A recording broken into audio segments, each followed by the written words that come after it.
but he's on that hill vowing to come back another day.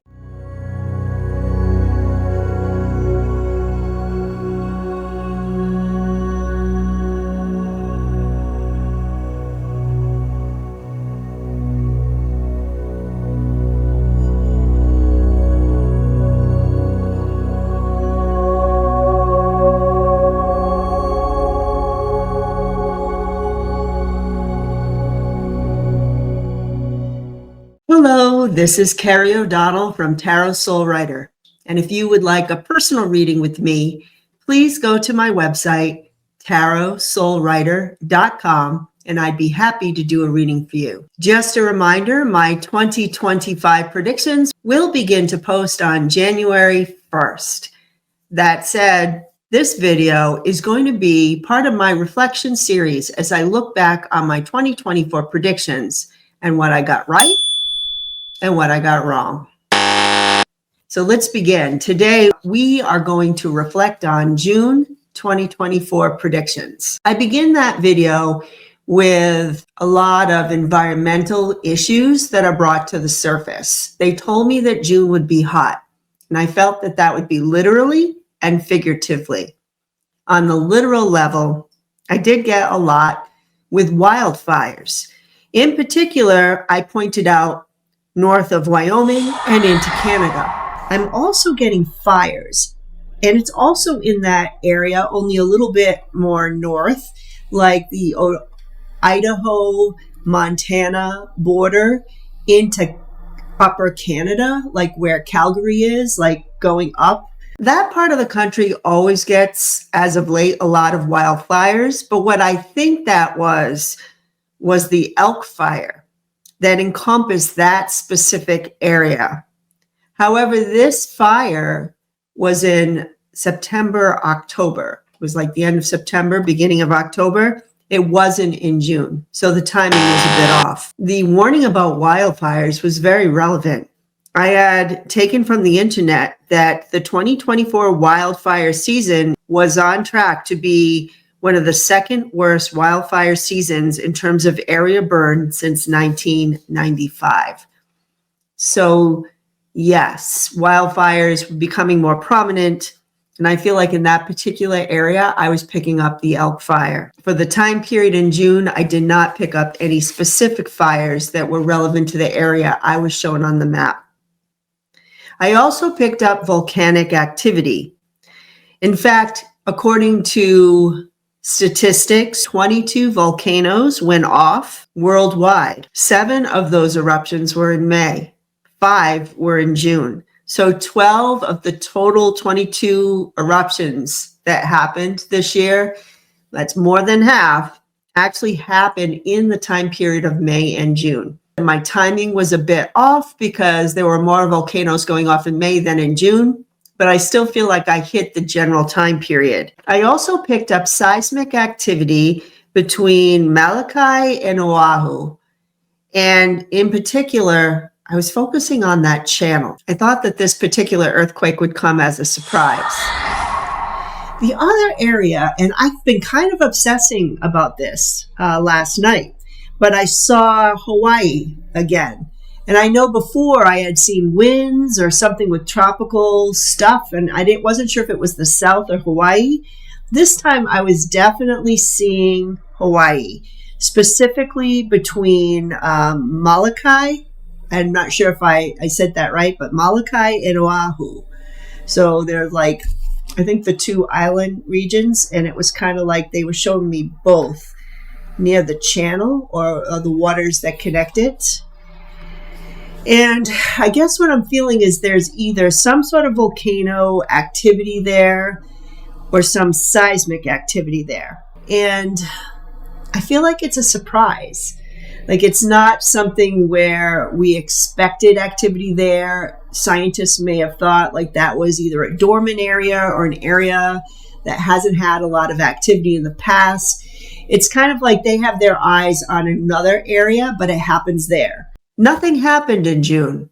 However, in December, just recently, a few weeks ago, a 3.5 quake in the channel happened. It was small, 3.5, but it could be felt as far away as the Big Island. This is according to KHON2 News in Hawaii. They actually said in their report, the location of this earthquake is very rare. So I got the prediction right. I just had the timing off. And I think the surprise was you expect the earthquakes to be where the volcanoes are, but in the channel, this is not a normal occurrence. Besides that particular area in Hawaii, I was told that Yellowstone was going to have some activity. Yellowstone National Park, a lot of seismic activity. The first is the Wyoming-Idaho border, up and around Yellowstone National Park. I'm getting a significant earthquake or some sort of seismic shift. This is hard because Yellowstone, because it's a volcano, it's always going to have seismic activity. I forgot how many earthquakes happen a day, like these little tiny ones. So in that way, they always have seismic activity. However, in July, it wasn't in June, but in July, they had what was called the Biscuit Basin explosion. And that was one of those thermal explosions. It wasn't part of the volcano. You can Google it if you want to know more about what those thermal explosions are. But they did have to shut down certain areas of the park for a particular amount of time in order to clean up the area that went off. I feel like that little extra activity, the fact that you had to shut down the park, is the energy that I was picking up. It just happened, I think, the first couple weeks in July. It was in that time period. I also picked up excessive flooding in Vermont, New Hampshire, and parts of Quebec, like going up. Then I got New Hampshire and Vermont. I wrote, I feel there will be excessive flooding again in that area, and not in just those two states, but also moving up into Canada, where Quebec is in that area. And in fact, this was also at the beginning of July, not June. I wrote July 11th, there was some excessive flooding, especially in the Vermont area. It did include parts of New Hampshire, and you can see a little dot at the top of the map. There's actually some areas on the Canadian border, which would be in Quebec. The reason this flooding made the news is because this is the second year of flooding, especially for the state of Vermont. So they had a weakened infrastructure to begin with going into this season. Some of the same types of storms happened, but because of the weakened infrastructure from the first round of flooding, there was a lot of excessive damage for what I would call the second round of flooding that happened this summer. So again, I got the prediction right. I just got the timing wrong. It's funny that a lot of these predictions related to the environment really did happen more the beginning of July as opposed to June, but I did get the message for June. My second round of predictions were around women in the United States. I did say that states would start doubling down on restrictions for women. I get restrictions. It is possible some states are doubling down on abortion restrictions or making them worse. In fact, there was a meeting or conference about women and the 2025 project restrictions that were coming up, and that was held in June. So women were starting to become proactive. I also wrote that birth control would be restricted. Birth control could also be restricted in some states. In the month of June, the Senate blocked access to the contraception bill, and that was on June 5th. The Senate also blocked the nationwide bill to have access to IVF, and that was on June 13th. So I wouldn't call these birth control restrictions per se, but those actions of stopping these bills that would ensure women would have access to contraception open the door so birth control restrictions could potentially happen down the road. I also saw what I thought was a woman's strike, and I said it had a Lysistrata type feel. There will be a strike of some sort around women's rights and issues, and I literally saw the word strike, and I got a very Lysistrata feel to it.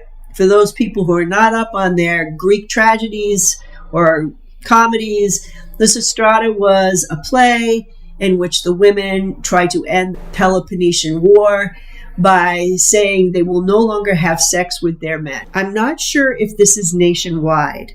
This could be in one state or one community, or it could be a social media campaign, like for one day. There are a couple things that came to mind with this prediction. First, the 4B movement gained a lot of prominence in the year 2024. This is a Korean movement. They would call this a radical feminist movement in South Korea, where women have vowed 4 tenets: no sex with men, no giving birth, no dating men, no marriage with men. So again, radical feminist movement, but that's that Lysistrata feel. Like, we're not going to have sex with men until there are changes, for example. In the United States, after the election of Donald J. Trump, the interest in the 4B movement actually took off, and that was in November. So this did not happen in the June period, but the knowledge of the 4B movement started to arise around the summer period.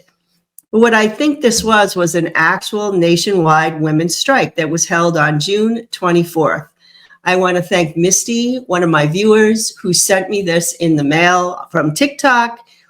There was an actual women's strike in June around the issues of women's rights. And it did have that internet, remember I said it had an internet feel, and that was sort of the TikTok, hey, everybody, let's do this, June 24th. I got that one right. I also saw a lot of women with broomsticks. I said they were beautiful women, not old hags, and they were kind of like bewitched, grabbing their broomsticks and smiling and flying away. Let us fly. I'm also seeing this image of women like witches on broomsticks.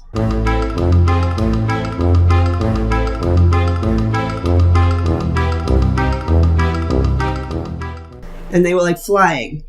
And I wrote, "The women fly, freeing themselves from restraints." This is more of an observation. I mean, obviously, women aren't picking up broomsticks. This isn't quite a prediction. It's more of a vision that I had that was probably representative of the fighting energy that started to arise in June. On another note, I think it's interesting that a lot of interest in witches in general took off in the year 2024. For example, the witches of TikTok really had a heyday during the election period and continue to have a lot of popularity. And then we know that the film Wicked that came out recently was hugely popular and could be one of the bigger movie hits that 2024 saw. The idea of witches and females and the politics underneath it. So this idea of embracing our inner witch was very much alive in 2024. I then predicted an attack on Nancy Pelosi. I didn't know if this was a physical attack on her or if this was a verbal attack. But I did say that Nancy Pelosi would suddenly arise in June for some random reason and that she would be getting a lot of flack. But I thought that she was going to be okay. And I wrote, she is in the news in June. There could be an attack against her, either verbally or physically. So I wasn't quite sure, but I felt there was some sort of attack. Like I mean, she's not even Speaker of the House, but she seems to be arising during this sort of campaign season, demonized once again or brought to attention. And there could even be attacks against her. In fact, it was a little bit of both, because in late May or the beginning of June, the man who attacked Nancy Pelosi's husband, Paul, was found guilty, and he is now sentenced to life in prison. I don't think he got attempted murder charges, but I think it was aggravated assault, and he did get life in prison. This all happened around that time period, so that idea of the attack on Nancy Pelosi was in the news at that time. The other thing that happened that we all know was the horrible debate between Joe Biden and Donald Trump on June 27th. And after the debate, Nancy Pelosi was a huge part of pushing to have Joe step down as nominee of the Democratic Party. She gained a lot of criticism from a certain segment of the Democratic Party for doing so. So Nancy Pelosi, who was laying low at the beginning of the year, suddenly came forward in June with a couple of big stories. So I got that right. I also made a prediction on some happenings with the Mexican border or border security. And I had said that this would bring up memories or issues of separation of families. I did get the border, the Mexican border in the United States. Again, I know that we're going to be heavily in campaigning time. And I feel like this may have something to do with that. I get the past when children were separated at the border will be revisited again. The trauma will be revisited because of policies being discussed in the present. When I made this prediction, I assumed it was going to be some happenings with the Republican Party because they were the ones who were responsible for the separation of families. I got the right prediction, but I actually got it backwards. It was a policy of Joe Biden that was bringing up these memories of families being separated. Biden clamped down on border security in June. This was campaign related. I think he was trying to show his commitment to border security. And unfortunately, Joe Biden's policy and temporarily shutting down the border highlighted family separation and inhumane border policies. This came from the National Immigrant Justice Center website. On June 4th, 2024, the Biden administration took its latest step towards fully abandoning a commitment to humane border policies by issuing a presidential proclamation followed by an interim final rule, IFR, titled Securing the Border. These executive actions, which went into effect immediately, severely limited eligibility for asylum protections for the majority of people arriving at the U.S.-Mexico border, without regard to the viability of their legal claims for asylum. In addition to barring asylum for most migrants, these executive actions create insurmountable obstacles for seeking other types of protection by adding confusing and unfair new legal standards. Some of the current practices implemented alongside the new IFR also violate the government's legal obligation concerning the protection of children in immigration proceedings. Combined with the disastrous May 2023 asylum ban, formerly referred to as the Circumvention of Lawful Pathways Rule, these policies flout the U.S. government's legal obligations to refugees by summarily deporting them to danger, stranding people seeking asylum in Mexico, where they are vulnerable to severe harm and, in some instances, compelling family separation. How ironic, right? So I think Joe Biden wanted to step up and he wanted to strengthen the border, but at the same time, he was actually getting flack for inhumane border policies or opening the door to that. So I did get the prediction because this did happen in June. However, I got it backwards. This was really more about Biden's policy, not anything to do with the Republican Party. I talked a lot about the divorce in the Republican Party being finalized. I wrote, the split within the Republican Party seems clear in June. A divorce is finalized. As I had said in my previous video, I thought that it would have been the more oligarch side of the Republican Party that would have taken over. But in fact, it was the MAGA side. And this was solidified in June. The Republican Party released its platform after not having one in 2020. It was called the Make America Great Again platform. And this rings that it is officially the party of MAGA. So in some ways, yes, the divorce is final. I said that there might be some issues with the Speaker of the House, and possibly Hakeem Jeffries may come to power. Because of the split, there seems to be a shift to a new Speaker of the House. And I get a Democrat, not a Republican. This seems to be related to a Trump-backed third-party disruption of normal proceeding. In fact, Hakeem did not get into power. Yes, there was drama around the Speaker, but in the month of June, I didn't get any particular drama. So I did get this prediction wrong. I was very confused because I was getting both information that Donald Trump may potentially have to drop out, but at the same time, I was feeling he was still running. I feel like now that I'm in June, I still feel like he's preparing to be president. But I had gotten previously like he has to drop out. And then I got this Republican split. And I'm wondering if both things could be true.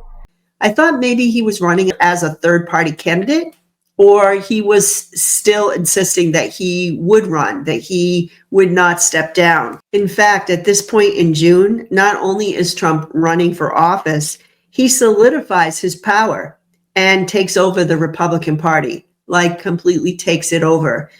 So I do feel this idea of him dropping out didn't materialize. And I think that had a lot to do with January 6th and the idea of presidential immunity. I also predicted that I thought Donald Trump would choose a woman as his running mate. I even wrote down that he may be choosing a running mate, a female. In fact, Trump chose J.D. Vance, not a woman, on July 15th. So I got this prediction wrong. I said that Trump would say that he would cheat in the election out loud, like he would say something maybe in jest or kind of leak a secret, that type of thing. He continues spewing his hate and announces ways he is going to cheat in the election out loud. But I didn't find him saying that he would cheat out loud in June. I got this one wrong. Then I saw what I'm going to call the clown show. I thought that the House and the Senate, all of this would be antics. It would be considered a clown show. I get ravings of a madman. I get the words madness, folly, clowns, jesters, dementia, and foolery. The MAGA leadership has gathered around their leader, but they appear like mad clowns. In fact, in this period, there were actually opinion pieces that called the happenings in June around Congress, around the election being a clown show. I got something on Matt Gaetz in June. Then I saw Matt Gaetz with the jester's hat on. The Ethics House Committee actually expands their investigation of Matt Gaetz. So there was something there. And then I just had this sense that Trump was having some sort of mental issues during this time. I got it as he has no F's to give. Okay, so he's just saying whatever it is he's going to say. And I also thought he might say some dark secret out loud, like saying the quiet part out loud. In one of his rants, I believe Trump is going to reveal something that should have been concealed. At the end of July, he actually says to his people, you won't have to vote anymore. This wasn't in June, it was in July. This may have been what I was picking up, kind of saying the quiet part out loud, but I was a month off. But what I think I was really picking up, is especially this clown show energy, were the rants that went on at Trump's rallies. Hannibal Lecter, sharks. I mean, we can go on, the silly things that he would say and ramble about, to the point where there are actual stories about Trump's rambling in the month of June. I feel like this is the main energy I was picking up, and I did get that one right. I predicted heart issues for Trump. I get coronary conditions during this time for Trump. Illness, and I get that he's not physically well. There was no public issue with Trump and his heart. Again, he will not make any of his medical issues public, so who knows, right? I don't know if he had any kind of event. I guess I'll never know. But as far as any kind of public thing, Trump did not have any heart issues. I heard abuse of power. And I really feel like this is part of the Supreme Court giving presidents immunity in certain situations. This happened on July 1st. We're talking in that June-July period. This was huge. This, in essence, made Trump like a king. You can make a case, well, he didn't have complete immunity. It depends on the situation and so forth. But this was an open door for Trump to do the things that he wants to do, which, as he said, he wants to be a dictator on day one. And I want to get back at all my enemies. These are not lies. I mean, this is all documented. All you have to do is go online and hear what he has to say. This kind of opens the door to having him act on those things and to do more damage in the country. And that would be an abuse of power. So I feel like that's what they were talking about here. Right after that, I got Banishment and something about Jack Smith, as if he's going to fight another day. And then I hear the word banishment. Jack Smith, the knight, rides. He will get the job done through force, perseverance, and will. I thought maybe this was something to do with the January 6th case. Remember, at the time I did all these predictions, I was still under the assumption that he would be in trial of some sort, that he would be held accountable for the January 6th charges, and that if he was convicted, he would be banished from the party, banished from the election, something. But in fact, this was more of a banishment of Jack Smith. I think that's what this was about. It's the complete opposite. So after the presidential immunity ruling, in essence, Jack Smith is banished.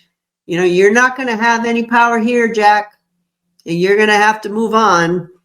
But he's on that hill, vowing to come back another day. So I feel like I got this prediction, like I knew what it was about, but I got it backwards. In my final message, they talked about two Americas arising in the month of June. One was heart-centered. The other one was angry and self-centered. We're going to see this even more as we move into July and August in the heat of the election. And I said there would be hope after the storm. They showed me rainbows. There was a sense that good was winning out. In fact, the storm was just gaining strength. I did not see the Democratic debate debacle, except for the reference that Nancy Pelosi may have had a hand in something, or she was getting some flack. And I feel like missing that was a big one. So that leads us into July, where up was down and down is up. And we're really going to begin that rocky ride where the energy is truly going on another path. And that is my reflection for my June 2024 predictions. I want to wish all of you a very happy holiday, a Merry Christmas, and I hope you spend time with your family and those that you love and who love you back. You will not see a video from me tomorrow because I will also be celebrating my Christmas with my family. But stay tuned because on the 26th, you will see my reflection on July 2024 predictions as we race head on into the new year. Remember, if you like this video, like, subscribe, hit that notification bell, and share this video with all your friends. As always, it's a pleasure reading for you. Bye-bye.